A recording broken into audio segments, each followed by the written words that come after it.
Have you ever found yourself sitting in a quiet house, missing the sound of your loved one's voice? Maybe you've stared at their favorite chair, half expecting them to walk in any moment, only to feel that ache in your chest all over again. If that's you, I want you to know something. You're not alone. Grief has a way of making us feel isolated, like we're the only ones carrying this weight. But here's the truth. Healing is possible. It might not look like what you expect, and it won't happen overnight, but step by step, you can find your way back to joy. Today, we're talking about something deeply personal, how to heal your heart after losing a spouse. This isn't about moving on or getting over it. Those phrases don't do justice to the love you shared. Instead, we'll walk through 6 practical steps to help you honor your loss while gently opening the door to new beginnings. And trust me, these aren't just vague ideas. These are tools that countless others have used to rebuild their lives, and I'm here to share them with you. Let's start with the first step, and this one might surprise you. Allow yourself to grieve. Now, I know what you're thinking. Isn't that what I've been doing? But here's the thing. Grief isn't a checklist. It's messy. It comes in waves. Some days you might feel okay, and other days the smallest thing, a song, a smell, can bring you to your knees. And that's normal. Society often tells us to be strong or keep busy, but true healing begins when we stop fighting those feelings. Take my friend Carl, for example. After his wife passed, he threw himself into projects, fixing the house, organizing photos, anything to avoid the quiet moments. But one day, he broke down in the grocery store aisle when he saw her favorite cereal.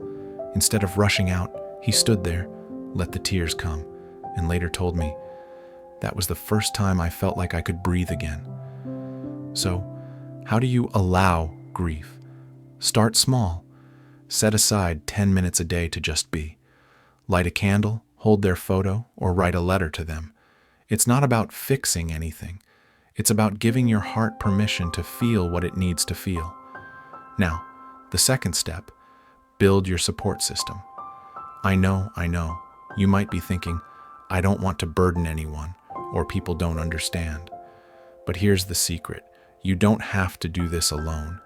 Grief thrives in isolation, but connection, that's where healing begins.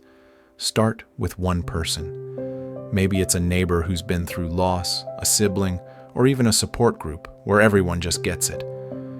Let me tell you about Margaret, a viewer from Florida. After her husband passed, she felt adrift, until she forced herself to join a weekly gardening club. At first, she barely spoke, but over time, those quiet hours planting flowers with others became her lifeline. She told me, "I didn't just find friends. I found a new reason to smile." You don't have to join a club, though. It could be as simple as saying yes when someone offers to bring over soup, or finally calling that friend who's been leaving voicemails. And if reaching out feels too hard, try this. Write down 3 names of people who've shown they care. Keep that list by the phone. Tomorrow, pick one and send a text. "I could use a chat. Are you free?" These first 2 steps, allowing grief and building your support system, are like laying the foundation for a bridge. It might feel shaky at first, but every brick matters. And once you've started, the next steps will help you take even more positive strides forward. So take a deep breath. You're already doing the hardest part, showing up. And that's something to be proud of. You know, one of the most beautiful things I've learned about healing is that it doesn't ask us to forget. It asks us to grow around the loss, to make space for both the ache and the joy. If you've been following along, you've already taken those first brave steps, letting yourself feel the grief and reaching out for support. And today, we're going to build on that foundation, because healing isn't just about surviving. It's about finding ways to thrive again, even when it feels impossible. Let's talk about step 3, create new routines that honor your needs. Now, I know routines might sound boring or even daunting right now. After all, your old routines probably revolved around your spouse, morning coffee together, evening walks, shared meals. But here's the thing. Creating new rhythms isn't about replacing those memories. It's about giving yourself something to lean on when the world feels unfamiliar. Take my neighbor, Helen. After her husband passed, she couldn't bear the silence of their morning breakfast ritual. So she started something new. Every day at sunrise, she'd sit on her porch with a cup of tea and listen to the birds. At first, it felt strange, almost like she was betraying him. But over time, that quiet time became her anchor. She told me, "It's like I'm building a new kind of relationship with myself." So how do you start? Think small. Maybe it's a 5-minute stretch when you wake up, a weekly phone call with a grandchild, or even rearranging your living room to let in more light. The key is to focus on what you need right now, not what others expect, not what you should do, just what feels nourishing. And if you're stuck, try this. Write down one thing that used to bring you joy before your loss. Could you adapt it? For example, if you and your spouse loved gardening, maybe start with a single potted plant by the window. It's not about the size of the action. It's about reclaiming a piece of you. Now, step 4, rediscover your identity outside of grief. This one's tricky, I know. When you've shared decades with someone, it's easy to feel like part of you is missing, like you've lost your role as a partner, a teammate, a best friend. But here's the truth. You're still you. The you who loves crossword puzzles or jazz music or long drives down country roads. The you who has stories to tell and laughter to share. Let me tell you about Robert, a viewer from Texas. After his wife died, he felt like he'd lost his purpose. They'd been married 52 years. But one day, his granddaughter asked him to teach her how to fish, just like he'd taught her mom. That trip to the lake reignited a passion he'd forgotten. Now he volunteers at a youth center, teaching kids to cast a line. "It's not about the fish," he said. "It's about remembering who I am when I'm not defined by my loss." So how do you start rediscovering yourself? Begin with curiosity, not pressure. Ask yourself, what did I love before life got so busy? Maybe it's painting, or cooking, or even just reading mystery novels. Or maybe it's something entirely new, like Ruth, who took her first pottery class at 78 and discovered she's a natural.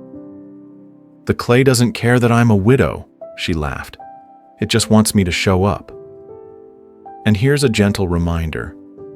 This isn't about distracting yourself from grief. It's about expanding your world to include both the sorrow and the possibility of joy. You're not erasing your spouse's memory, you're honoring them by living fully, just as they'd want you to. These steps, creating new routines and rediscovering yourself, are like planting seeds in a garden that's been weathered by winter. It takes time. Some days you'll forget to water them.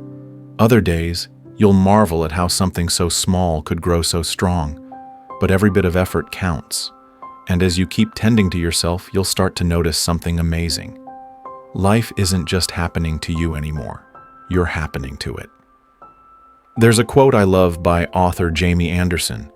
"Grief is just love with no place to go." And if you're here with me now, still showing up, still putting one foot in front of the other, that's not just resilience. That's love. Love for the person you lost, yes, but also love for the life you're still living. And today we're going to talk about how to channel that love into steps 5 and 6. Steps that aren't about closure, but about carrying your loved one's legacy forward while making peace with joy again. Let's start with step 5. Celebrate their legacy in meaningful ways. Now, this might sound bittersweet, and it is, but it's also incredibly powerful. Your spouse's story doesn't end with their passing. Their laughter, their quirks, the way they made you feel, those things live on in you. The key is to find ways to honor them that feel authentic, not forced. Take my friend Linda, for example. Her husband was a jazz musician who passed away suddenly. For months, she couldn't listen to his old records without breaking down. But on his birthday, she decided to host a jam session in her backyard. She invited neighbors, put out his saxophone as a centerpiece, and played his favorite songs. People shared stories, laughed, and even danced. It felt like he was there, she told me. Not in the way I wanted, but in a way that reminded me he's still part of my story. You don't need to throw a party, though. It could be as simple as planting their favorite flowers, donating to a cause they cared about, or even cooking their signature dish once a month. The goal isn't to recreate the past. It's to weave their memory into your present in a way that feels comforting, not crushing. And here's a tip. If you're not sure where to start, write down 3 things your spouse loved. Pick one and ask yourself, how can I keep this alive in my life? Now, step 6. Embrace the possibility of joy without guilt. This one's tough, I know. You might catch yourself laughing at a joke or enjoying a sunny day and suddenly think, how can I feel happy when they're gone? But here's the truth. Joy isn't a betrayal. It's a testament to the love you shared.